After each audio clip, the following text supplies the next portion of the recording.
Assalamu alaikum dear students, hope you are all fine. Today we have to discuss an important concept, that's Lorentz curve. Lorentz curve, it's a measure of variability और ये आपके dispersion chapter से हमने लिया है। वहाँ एक important concept है like other measures of dispersion. Lawrence curve है, ये भी एक मेजर ऑफ डिस्पर्शन है या वेरिएबिलिटी जिसे हम कहते हैं।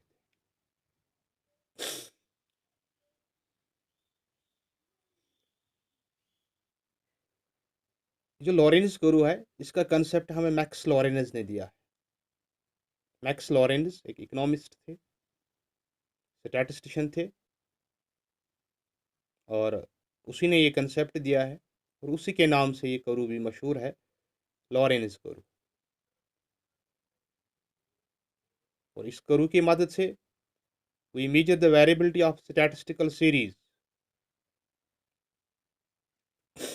और सबसे इम्पोर्टेंट जो काम है इस कर्व का, Lorenz curve is used to measure variability in the distribution of income and wealth. What's variability in the distribution of income and wealth? देखिए, हर इकॉनमी में कोशिश की जाती है कि equal distribution of wealth. Every economy aims at equal distribution of wealth, but इस गोल को हासिल करने में हम अक्सर पीछे रह जाते हैं। और कितना डिविएट हम होते हैं एक्चुअल डिस्ट्रीब्यूशन से, इक्वल डिस्ट्रीब्यूशन से कितना दूर रहते हैं, कितना डिविएट होते हैं। तो लॉरेंस कर्व की मदद से हम इसी चीज़ को समझ सकते हैं। बेसिकली जो लॉरेंस कर्व है, it's a measure of deviation of actual distribution.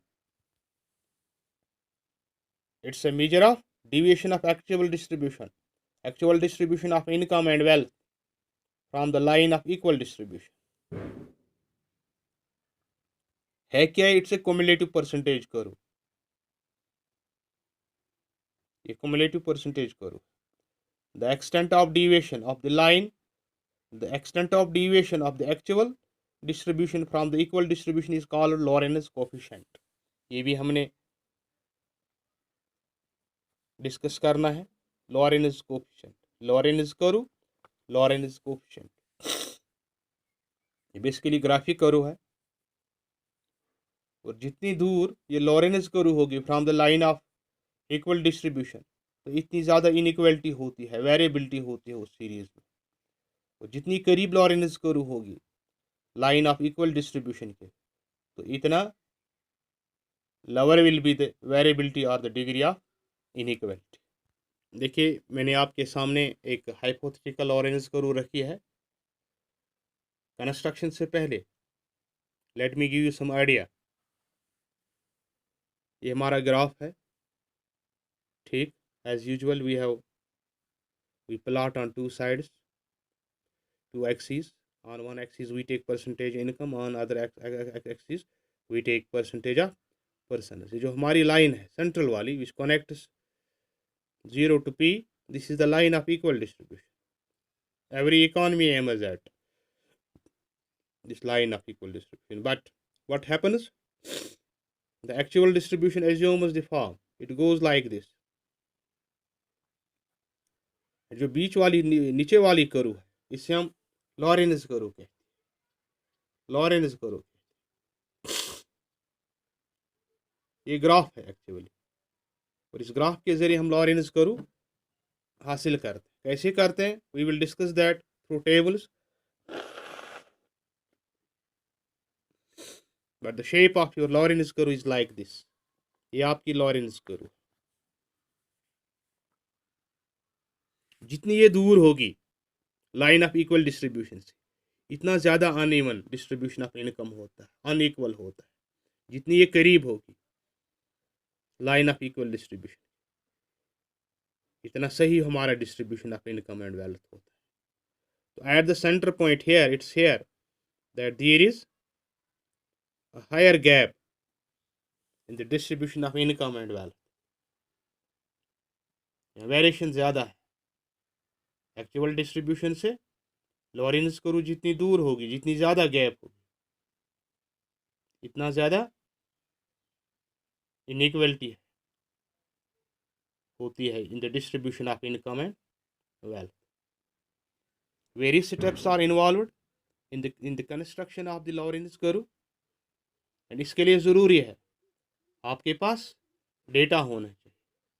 Data होना चाहिए. You must have at least a distribution, frequency distribution, individual और डिस्क्रीट सीरीज आपके पास होनी चाहिए. देन क्योंकि हमने कहा कि ये एक कम्युलेटिव परसेंटेज करो, तो उस सीरीज़ को, उसकी फ्रीक्वेंसी को हमने कम्युलेटिव फ्रीक्वेंसी में कन्वर्ट करना होता है. फिर उसकी फिर कम्युलेटिव परसेंटेज निकालनी है. तब हम ये करो कंस्ट्रक्ट कर सकते हैं. आप समझ रहे हैं? तो various steps are involved in the construction of the cumulative percentage करो. फर्स्ट ऑफ ऑल जो सीरीज होती है इसको हम कम्युलेटिव फ्रीक्वेंसी में कन्वर्ट करते हैं. ठीक. उसके बाद कम्युलेटिव फ्रीक्वेंसीज को हम एक्स एक्सिस पे इस पे प्लॉट करते हैं. कम्युलेटिव आइटम्स को वाई एक्सिस पे, और फिर दोनों एक्सिस पे हम वी स्टार्ट फ्रॉम 100 0, जैसे हमने 0 से स्टार्ट किया है टू 100. यहाँ से भी 100 जाएंगे, यहाँ से भी 100 जाएंगे. और बीच वाला जो डायगोनल है, जो origin line joining the 0 0 with cumulative frequencies 100 100, 0 0 100 100 को ज्वाइन करता है. ठीक. उसके बाद हम Lorenz curve on the basis of the available information draw करते हैं. कैसे करते हैं, in the next lecture we will discuss it. तब तक के लिए you have to keep in mind, ये जो लॉरेंस कर्व है ये कम्युलेटिव परसेंटेज कर्व है. It shows the deviation of actual distribution of income and wealth from the line of equal distribution. कितना डिविएट होता है, दूर होता है, तो यही चीज़ हमें ये दिखाती है. Basically it's a measure of variability. ठीक है ना? तो in the next class we will construct it with the help of available data. तब तक के लिए go through it, have understanding of the concepts, go through your books and discuss with me in case you find any problem. I am at your disposal. Thank you very much. Have a nice day.